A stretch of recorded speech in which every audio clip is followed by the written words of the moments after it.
est un pays multiculturel, multireligieux, je l'ai déjà dit, structure démocratique, le fédéralisme, on en a déjà parlé, le PIO de Genève international, je viens d'en parler, mais on a aussi une expérience de par notre histoire, mais aussi on a développé au sein du ministère des Affaires étrangères des compétences très spécifiques en matière de médiation, en matière par exemple de traitement du passé.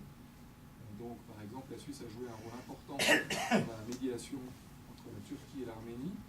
Un accord a été trouvé en 2009 grâce au soutien et à la médiation de la Suisse entre les deux pays pour essayer d'avancer sur les questions historiques. On voit que les choses sont encore difficiles, il y a encore des choses. L'accord n'a pas encore été ratifié, pour des raisons évidemment aussi politiques, mais en tout cas la Suisse a contribué à l'avancée dans ce dossier particulier. Maintenant, en matière de négociation, je vous donne quand même quelques exemples concrets, dont j'en parlais bien sûr plus avant. J'ai divisé la présentation en trois, c'est un peu artificiel, mais enfin bon, quel est le rôle que la Suisse peut jouer en matière de négociation? J'entends par négociation des grandes négociations internationales, à l'ONU en matière de climat, etc.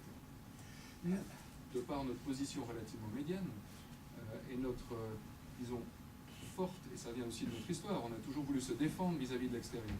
Ça nous donne une certaine indépendance. Donc on peut dire que dans ces positions, la Suisse a des positions qui sont relativement fermes sur les principes.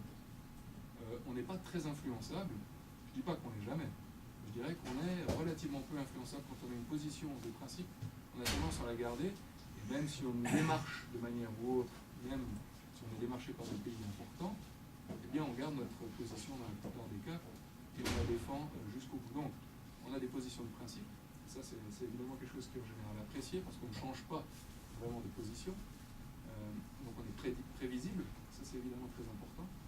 Et puis, surtout, on ne fait pas partie d'un bloc. On ne fait pas partie de l'Union européenne non plus, parce que certains regrettent en Suisse, d'autres pas.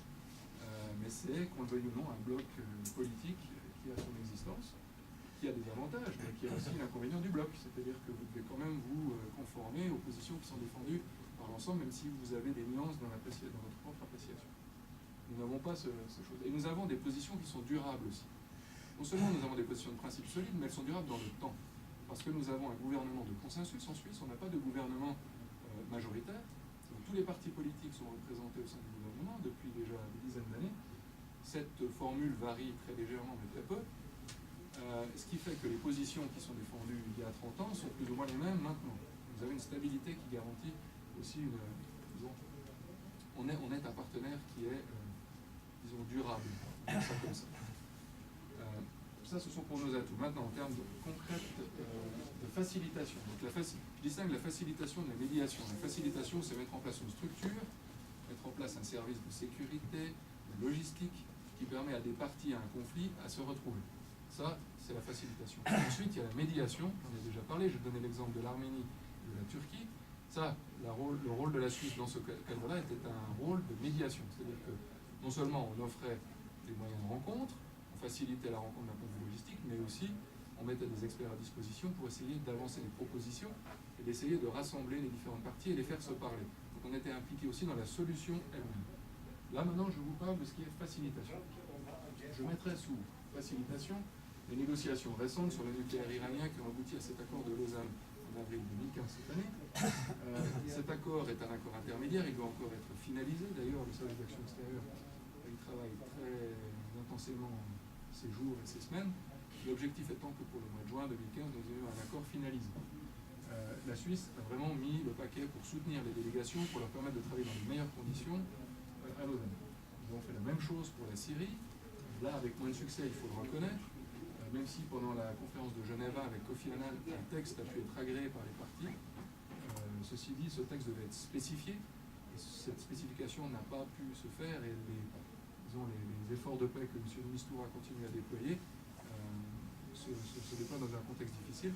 Néanmoins, les efforts continuent. On avait organisé aussi la conférence de Genève 2 à Montreux, qui avait permis au moins, qui avait eu le mérite de rassembler tous les acteurs concernés et de les contraindre au dialogue. Ce qui ne va pas du tout de soi quand on a l'habitude de travailler dans la médiation.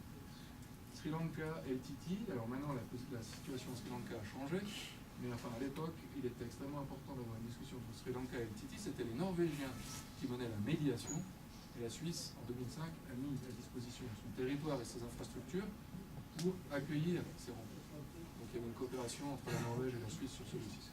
Maintenant, je passe à la médiation, où la Suisse était vraiment actrice, tout récemment évidemment Ukraine-Russie, les accords de Minsk, qui là aussi sont, disons, appliqués de manière préoccupante, il faut le dire.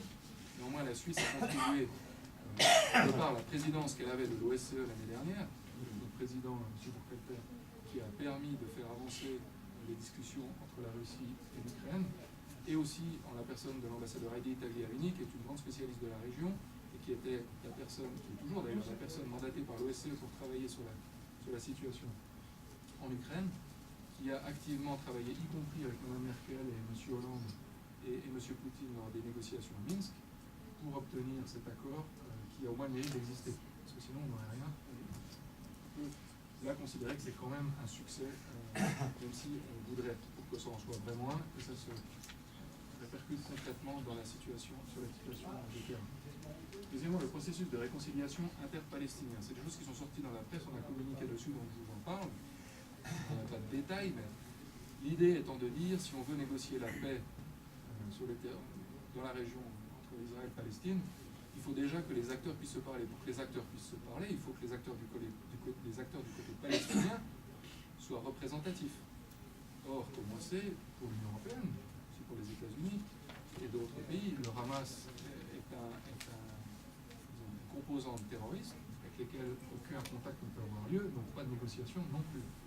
Alors, ce qu'essaye de faire la Suisse, c'est d'arriver à avoir une espèce de position commune entre ces deux factions pour que des négociations valables puissent se dérouler ensuite. Mais là, la Suisse ne serait pas impliquée dans ces négociations. Ce sont les grands acteurs du quartet qui seraient impliqués. Et on essaye d'apporter notre contribution dans une niche, parce que la Suisse parle à tout le monde. C'est aussi une de nos spécificités. Notre neutralité nous permet d'avoir... C'est pas parce qu'on parle à tout le monde qu'on cautionne ce qu'ils font. Ça, il faut être clair là-dessus. Simplement, on parle à tout le monde et on essaye, par cet accès qu'on a à différentes parties parfois difficiles, de rapprocher les positions pour permettre d'avancer la situation sur le terrain. C'est ce qu'on essaye de faire dans les processus de réconciliation palestinienne. Finalement, le Mali, là aussi, on essaye de nouer le dialogue entre les Touaregs, les représentants des Touaregs, et le gouvernement à Ouagadougou pour essayer d'avancer la paix dans le pays. Voilà, ça c'est quelques exemples concrets que je voulais vous donner. Je m'arrête là, j'étais assez long. Je suis à votre entière disposition pour les questions. Merci à vous pour votre attention. Merci beaucoup, Monsieur Guichet. Nous ne doutions pas que la Suisse exerce un rôle et une fonction, je dirais, importante dans la scène internationale. C'était une très bonne occasion de vous écouter, de vous exprimer, pour détailler ce rôle, le comprendre et apprécier une spécialisation qui s'est faite au cours des décennies d'une diplomatie qui ne s'improvise pas, d'une structure d'accueil qui, vous l'avez dit, est performante et on le sait très bien, qui ne se fait pas dans un seul jour. La fonction d'intermédiaire, de médiateur, vous l'avez très bien précisé, elle est fondée sur un concept que nous avons déjà évoqué, la crédibilité et le consensus. Consensus dans la représentativité, crédibilité de l'expression de cette médiation reconnue de la part de toutes les parties.